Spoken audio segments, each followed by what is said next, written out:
You only exist today because every one of your ancestors fulfilled their fundamental purpose, to reproduce. We are fertile organisms derived from sexual reproduction. Breeding is what we're designed to do. As Aristotle put it, the final cause and purpose of living beings is to produce another like itself. If not to reproduce, then what? Opting out of parenthood may mean rejecting the very reason for life itself. Every functioning part of our being is meant, in one way or another, to support procreation. Not every individual has to reproduce, as bee and ant colonies demonstrate. But unlike insects, every one of us was given reproductive organs. We were built to have sex and take care of the babies that result from it. So what happens if we stray from the essential purpose of our existence and treat children as optional?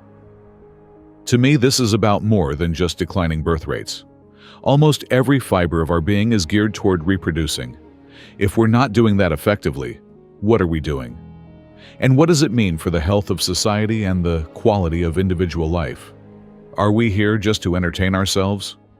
To chase pleasure until we die? Passing time in frivolous ways when young is one thing, but attitudes evolve. As we age, many people feel a growing need to work towards something more profound. The thrills of youth begin to fade, and what once felt exciting starts to feel bland. Messing around with Mother Nature is rarely a good idea. Let's explore what we're doing as a civilization right now and why, beyond the fertility stats, we need to get back on track. And if you're wondering what all of this means for your happiness and fulfillment, stick around. We'll break down how reproducing ties in with quality of life. For most of human history, having children wasn't just a choice. It was a fundamental part of life. Large families were common, and children grew up knowing they were valuable to their parents, simply for existing. They weren't seen as a burden, but as an essential part of the family unit, contributing to daily life and continuing the lineage. Today, this sense of purpose has faded. Birth rates have plummeted across much of the world. Parenthood is now framed as an optional lifestyle choice, often described as exhausting, expensive, and limiting. Many young people grow up hearing that the world is overpopulated, that having children will harm the planet, and that traditional family structures are no more valid than any other way of living. The rise of alternative lifestyles and normalization of non-traditional families have further contributed to the breakdown of reproductive purpose. If a union that produces no offspring is given equal standing to one that continues the human lineage, then reproduction is no longer seen as an integral part of life. Instead of building families, many young people now seek identity and fulfillment through self-expression and personal discovery, rather than the deeply rooted biological and cultural instinct to raise children. In Brave New World, Aldous Huxley envisioned a future where natural birth was abolished, and babies were grown in artificial wombs, engineered to fit predetermined social classes. Reproduction was no longer an act of love or purpose. It was a state-controlled process, stripped of meaning. Family structures were eliminated, and citizens were conditioned from birth to avoid deep emotional connections, ensuring that pleasure and consumption, not love and legacy, became the guiding forces of life. While we don't yet live in Huxley's world, the shift in how society views reproduction is undeniable. Having children is increasingly seen as an inconvenience, rather than a natural and fulfilling part of life. Parenthood is delayed, dismissed, or even discouraged, and many grow up without ever believing that they are essential to their family, let alone the continuation of their culture. Huxley warned that a world prioritizing pleasure over purpose would leave its people unfulfilled, and today we are seeing his vision unfold. This has consequences. When society devalues parenthood, it also devalues the inherent worth of children.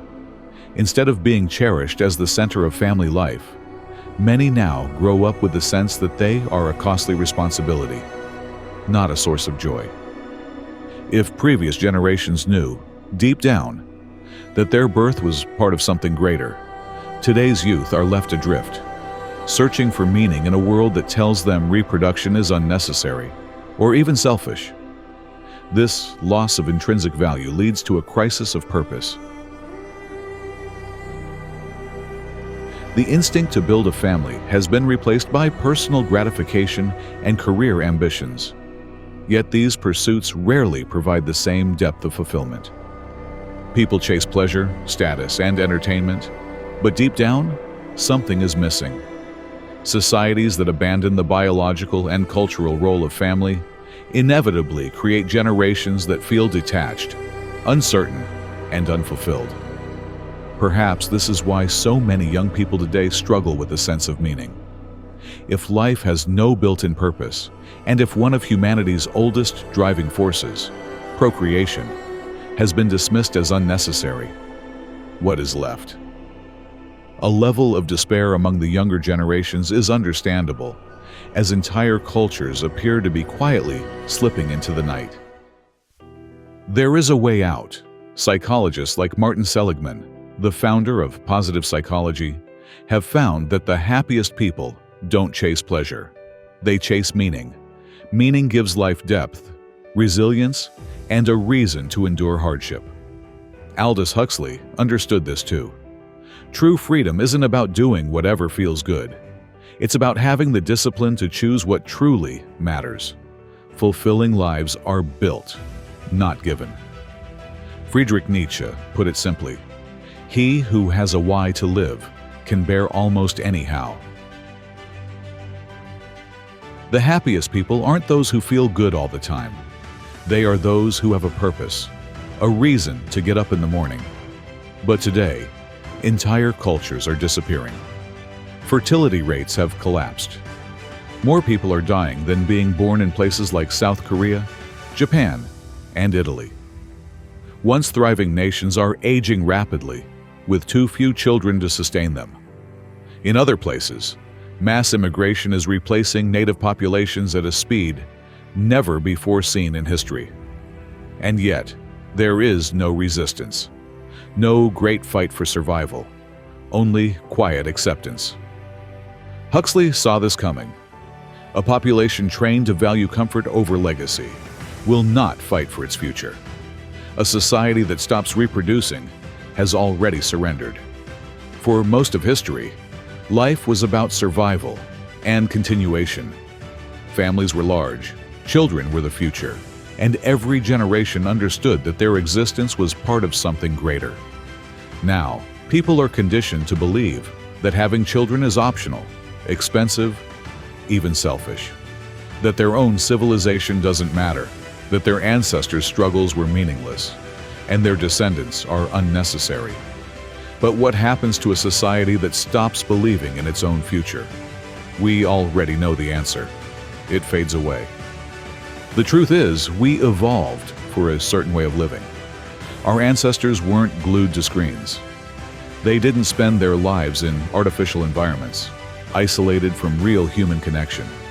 They lived in tight-knit groups, worked toward shared goals, and raised families, because that was the foundation of life itself. Happiness comes from aligning with the conditions we were made for, within reason. It means spending time away from screens so our minds can think instead of consume. It means surrounding ourselves with children and family so we have a direct stake in the future.